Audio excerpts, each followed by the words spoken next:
Hi dears, welcome back to my YouTube channel. അപ്പം ഇന്ന് നമ്മൾ തയ്യാറാക്കാൻ പോകുന്ന ഒരു അവിയലാണ് കേട്ടോ. അപ്പം അതിനായിട്ട് ഞാൻ പച്ചക്കായ, മുരിങ്ങക്കായ, കയപ്പയ്ക്ക, പയർ, കുമ്പളങ്ങ, അതുപോലെ ക്യാരറ്റാണ് എടുത്തിട്ടുള്ളത്. ഇനി ഇത് നമുക്കൊരു പാത്രത്തിലേക്ക് ഇട്ട് കൊടുത്തിട്ട് പാകത്തിന് വെള്ളം ഒഴിച്ചു കൊടുക്കുക.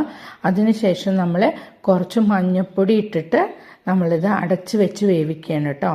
അപ്പോൾ അത് നല്ലോണം ഒന്ന് മിക്സ് ചെയ്ത് കൊടുത്തിട്ട് അടച്ച് വെച്ച് വേവിക്കാം. ഇനി ഇതിന്ന് ഒരുവിധം വെള്ളമൊക്കെ വറ്റി വെന്ത് വരുമ്പോഴേക്കും നമുക്ക് അരപ്പ് തയ്യാറാക്കാം.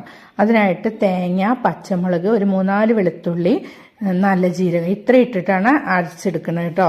അപ്പോൾ ഞാൻ വെളുത്തുള്ളി വെളുത്തുള്ളി എല്ലാവരും ഒന്നും ചേർക്കില്ല, പക്ഷെ ഒരു ടേസ്റ്റാണ്. പിന്നെ നമുക്ക് അതിലേക്ക് കുറച്ച് തൈരും കൂടി ചേർത്ത് കൊടുത്തിട്ട് നന്നായിട്ട് അരയേണ്ട, ഒരു വിധം ഒന്ന് അരഞ്ഞു വരണം.